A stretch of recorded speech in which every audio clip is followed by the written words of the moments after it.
तो दोस्तों नमस्कार।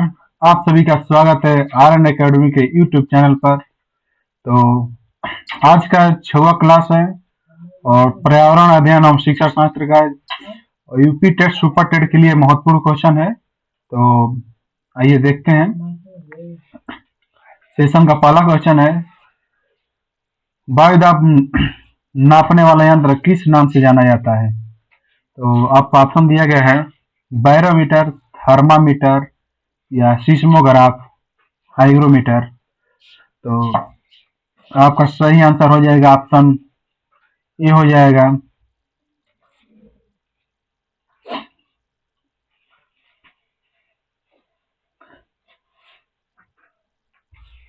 आपका ऑप्शन ए हो जाएगा राइट आंसर। तो कुछ देख लेते हैं। ये थर्मामीटर से टेम्परेचर नापा जाता है, सिस्मोग्राफ से जो आपका भूकंप नापा जाता है, हाइग्रोमीटर से जो है वायुमंडल में जो उपस्थित जो नमी होती है उसको नापा जाता है। तो आइए चलते हैं अगले क्वेश्चन पे। बीटी कपास क्या है? जो बीटी कपास क्या है? ऑप्शन है, एक संकर पौधा है, एक ट्रांसजेनिक पौधा है, एक प्राकृतिक पौधा है या एक औषधीय पौधा है। तो दोस्तों ये इसमें जो बीटी कपास जो है आपका एक ट्रांसजेनिक पौधा है, जो कि ऑप्शन बी आपका सही उत्तर हो जाएगा। आइए चलते हैं अगले क्वेश्चन पे, देखते हैं कौन सा वायुमंडलीय प्रदूषक अम्लीय वर्षा का मुख्य कारक है? पूछ रहा है ये अम्लीय प्रदूषक का अम्लीय वर्षा का मुख्य कारक पूछ रहा है वायुमंडल में। तो आपका ऑप्शन है SO2 यानी कि सल्फर डाइऑक्साइड, H2S है और ये HCl है और N2 है। तो आपका सही आंसर हो जाएगा SO2 यानी सल्फर डाइऑक्साइड, आपका राइट आंसर हो जाएगा। अगला क्वेश्चन है, निम्न में कौन सर्वाधिक उत्पादक पारिस्थितिकी तंत्र है? पूछ रहा है कि निम्न में कौन सर्वाधिक उत्पादक पारिस्थितिकी तंत्र है? तो आपको ऑप्शन दिया है उष्णकटिबंधीय वर्षावन, टुंड्रा, सवाना या मरुस्थल। तो आपका सही आंसर हो जाएगा ऑप्शन नंबर ए,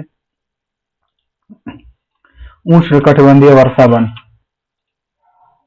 अगले क्वेश्चन पे चलते हैं, निम्नलिखित में कौन सा रसायन आम पकाने में प्रयोग होता है?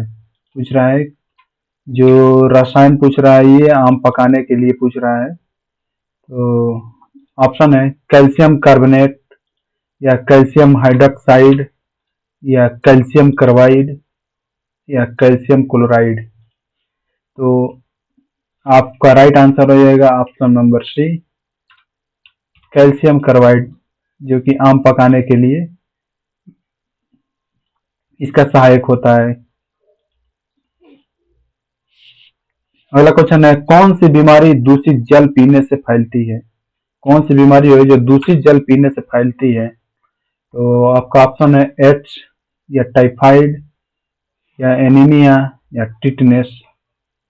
तो दोस्तों आपका सही आंसर हो जाएगा ऑप्शन नंबर बी, टाइफाइड, जो कि दूषित जल पीने से ये होता है। एनीमिया जो होती है ये विटामिन के की कमी से होती है और टिटनेस जैसे कि है।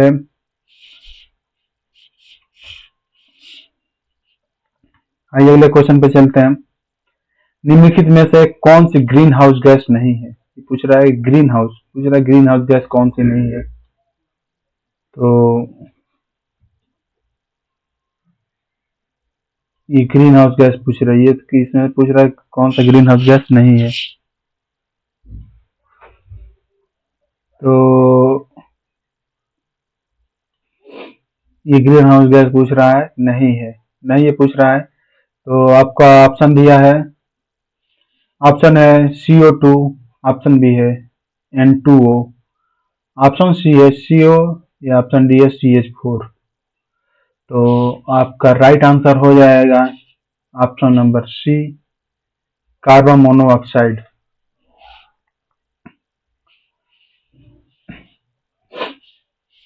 इनमें से कौन सी द्विबीजपत्री पौधा है? निम्न में से कौन सा द्विबीजपत्री पौधा है? तो ऑप्शन है बांस, केला या गन्ना, सरसों। तो द्विबीजपत्री पूछ रहा है, तो आपका राइट आंसर हो जाएगा ऑप्शन नंबर डी।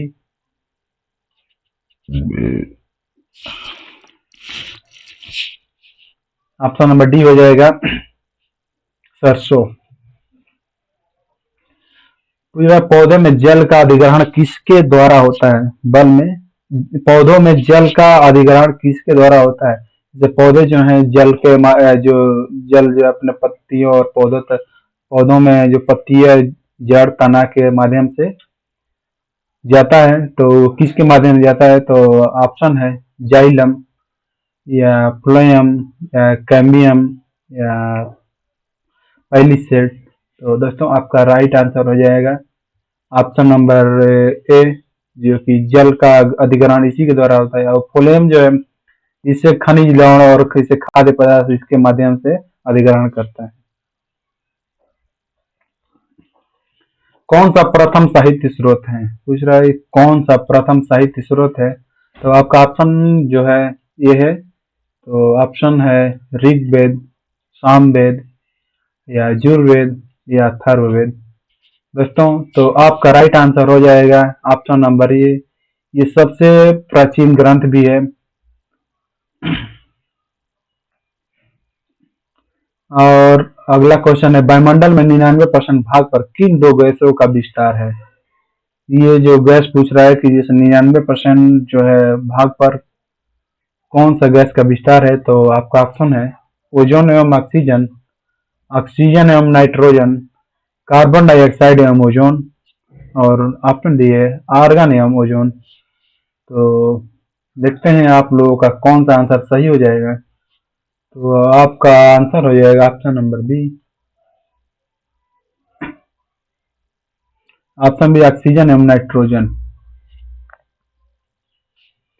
तो अगला क्वेश्चन है पर्यावरणीय अध्ययन में शैक्षणिक भ्रमण का मूल उद्देश्य क्या है?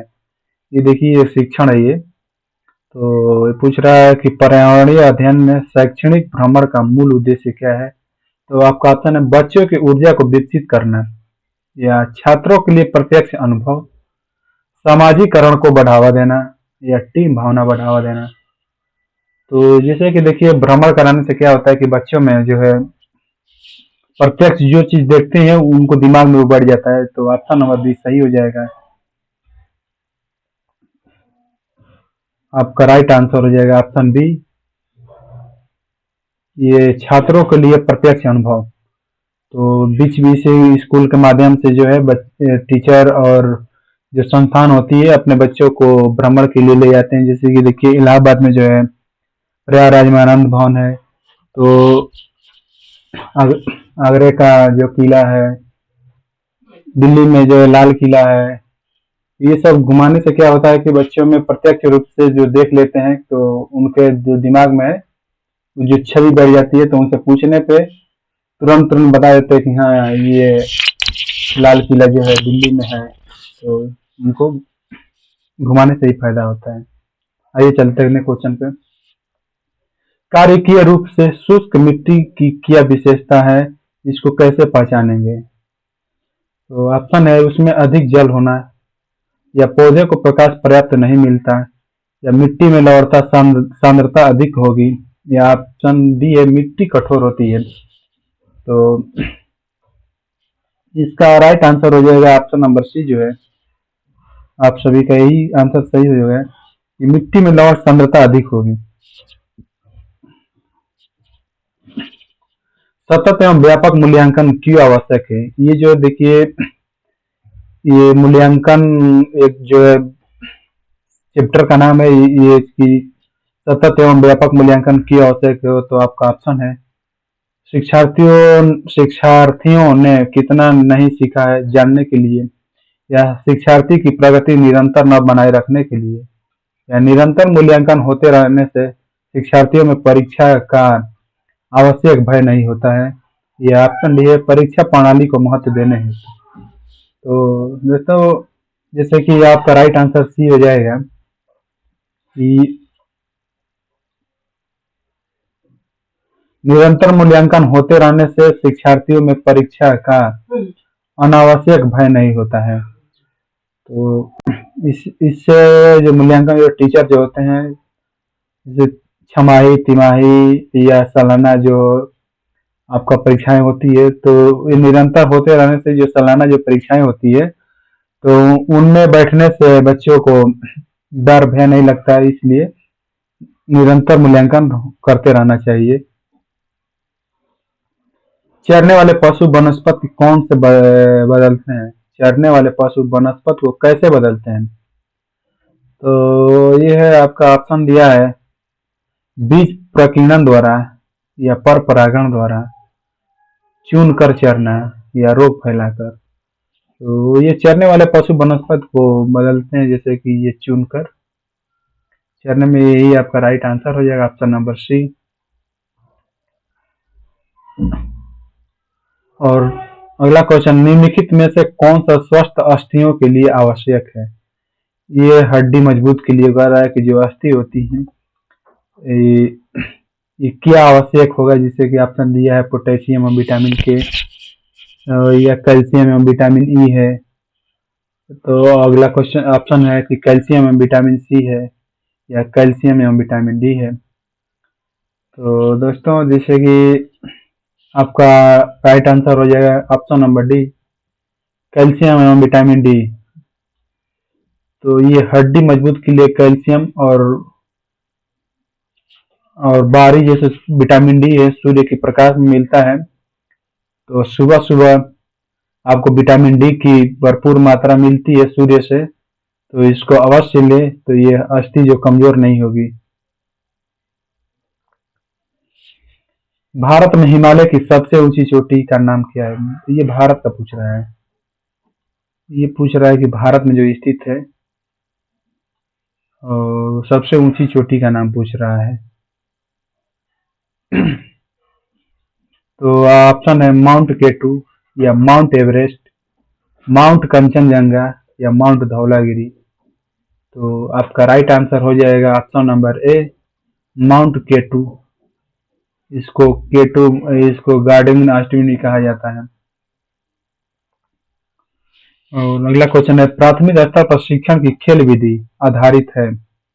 ऑप्शन है विकास के मनोवैज्ञानिक सिद्धांत पे, या शिक्षण के समाज शास्त्रीय सिद्धांत पे, या शारीरिक शिक्षा कार्यक्रम के सिद्धांत पर, या शिक्षण विधि के सिद्धांत पर।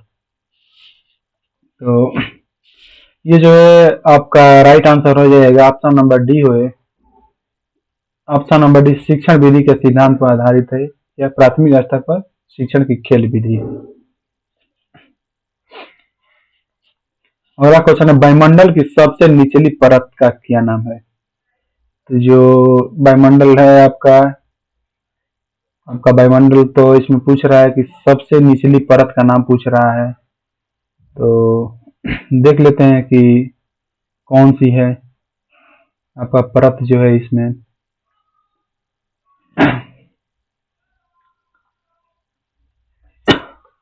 इसमें सबसे आपका निचली परत का ये क्षोभ मंडल है, और ये उसके ऊपर समताप मंडल है।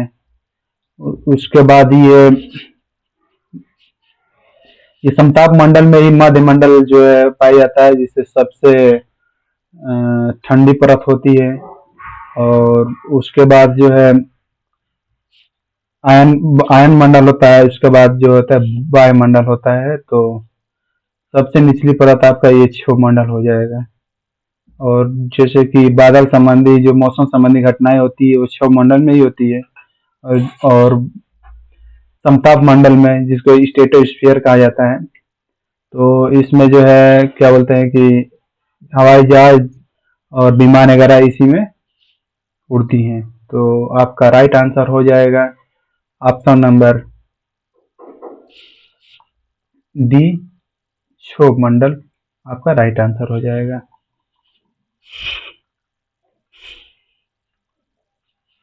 तो आइए चलते हैं अगले क्वेश्चन में, विटामिन सी की कमी से होने वाली बीमारी का नाम क्या है? ये पूछ रहा है विटामिन सी की कमी से। तो ऑप्शन है स्कर्वी, बेरी बेरी, रतौधी या थकान। तो आप लोगों का राइट आंसर हो जाएगा विटामिन सी। तो इसका भी रोग हो जाएगा। देखिए, इस रोग को कम करने के लिए आप खट्टे फल का इस्तेमाल करें, जैसे कि आंवला हो जाएगा, नींबू हो जाएगा, संतरा हो जाएगा, और अमरूद भी। और बेरी बेरी जो है विटामिन बी की कमी से होती है, रतौंधी जो होती है विटामिन ए की कमी से होती है, और थकान जो होती है आपको जो है क्या बोलते हैं, थकान विटामिन डी की कमी से भी होती है। तो चलते हैं अगले क्वेश्चन पे। भारत भारत की प्रथम महिला आईपीएस अफसर कौन है? ये पूछ रहा है भारत की प्रथम महिला आईपीएस अफसर कौन है। तो आपका ऑप्शन है प्रतिभा पाटिल, ये पद्मजा नायडू, या किरण बेदी, हंसा मेहता। तो आपका राइट आंसर हो जाएगा ऑप्शन नंबर सी, किरण बेदी, जो कि आपकी प्रथम आईपीएस अफसर है। असम का प्रसिद्ध एक सींग वाले गैंडे वाला वन्य जीव अभयारण्य कौन सा है? ये एक सींग गैंडे वाला की पूछ रहा है वन्य जीव अभयारण्य कहाँ पे है। तो ये जो है ऑप्शन है मानस, काजीरंगा, गिर जंगल, या कान्हा किसकिली। तो आपका राइट आंसर हो जाएगा ऑप्शन नंबर बी।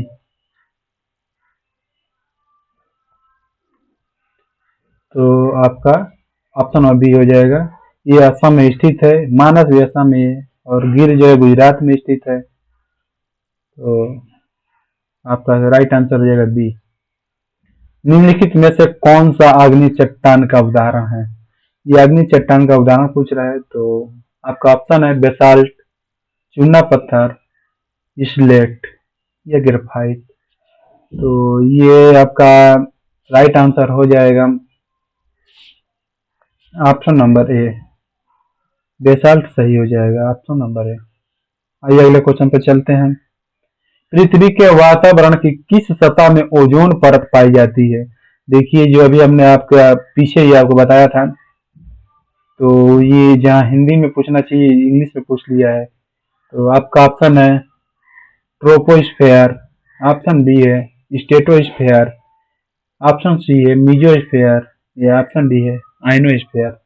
तो दोस्तों, आप लोगों का राइट आंसर हो जाएगा ऑप्शन नंबर बी, स्टेटोस्फेयर, जिसे समताप मंडल भी कहते हैं। आइए चलते हैं अगले क्वेश्चन पे। सिख गुरु के संस्थापक निम्न में से कौन है? पूछ रहे हैं सिख धर्म के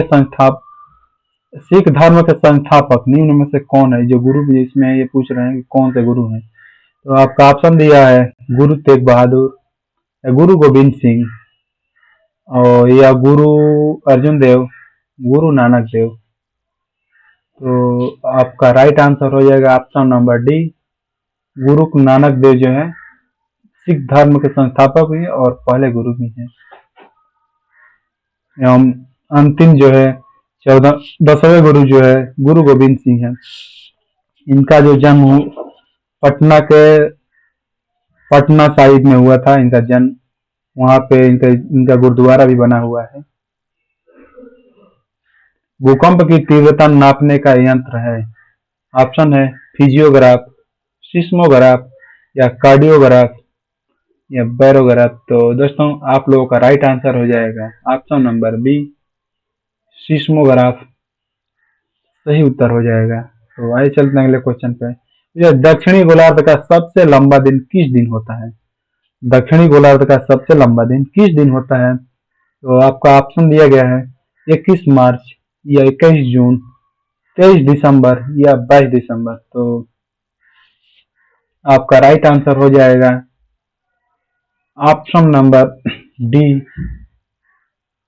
22 दिसंबर को आपका राइट आंसर हो जाएगा। आइए चलते हैं अगले क्वेश्चन पे। सत्यार्थ प्रकाश के लेखक, ये सत्यार्थ प्रकाश के लेखक का क्या नाम है? तो ऑप्शन है स्वामी दयानंद सरस्वती, ऑप्शन बी है स्वामी विवेकानंद, ऑप्शन सी है राजा राम मोहन राय, ऑप्शन डी है मदन मोहन मालवीय। तो आपका राइट आंसर हो जाएगा ऑप्शन ए, स्वामी दयानंद सरस्वती। आपके राजा राम मोहन राय जो है आर्य समाज के संस्थापक हैं। बिहू भारत के किस राज्य का लोक नृत्य है? ये पूछ रहा है बिहू जो है भारत का किस राज्य का लोक नृत्य है। तो आपका ऑप्शन है राजस्थान, तमिलनाडु या असम, उत्तर प्रदेश। तो बिहू जो है असम राज्य का लोक नृत्य है ये बिहू। तो इस सेशन का लास्ट क्वेश्चन है, खाद्य श्रृंखला के परस्पर समूह को क्या कहा जाता है? जो है खाद्य श्रृंखला, जैसे कि खाद्य जाल, इसको खाद्य श्रृंखला जो है एक से दूसरे में ट्रांसफर होते रहते हैं, तो इसको खाद्य श्रृंखला कहते हैं। जैसे कि पहले उत्पादक होगा, फिर उपभोक्ता होगा, ये प्रथम उपभोक्ता है, एवं द्वितीय उपभोक्ता होंगे, ये तृतीय होंगे। जैसे कि उत्पादक जो होता है भोजन अपना स्वयं बनाता है, और जो उपभोक्ता है वो दूसरे पर निर्भर होते हैं। तो ये आपका राइट आंसर हो जाएगा ऑप्शन सी, खाद्य जाल। तो दोस्तों, आपका ये क्लास कैसा लगा? अच्छा लगा है तो हमारे चैनल को सब्सक्राइब जरूर करें, एवं ज़्यादा से ज़्यादा शेयर करें, एवं यूट्यूब चैनल, टेलीग्राम, फेसबुक और इंस्टाग्राम से भी जुड़ सकते हैं। और ये पीडीएफ प्राप्त करने के लिए टेलीग्राम से जुड़ना न भूलें। धन्यवाद। Thank you. नमस्कार।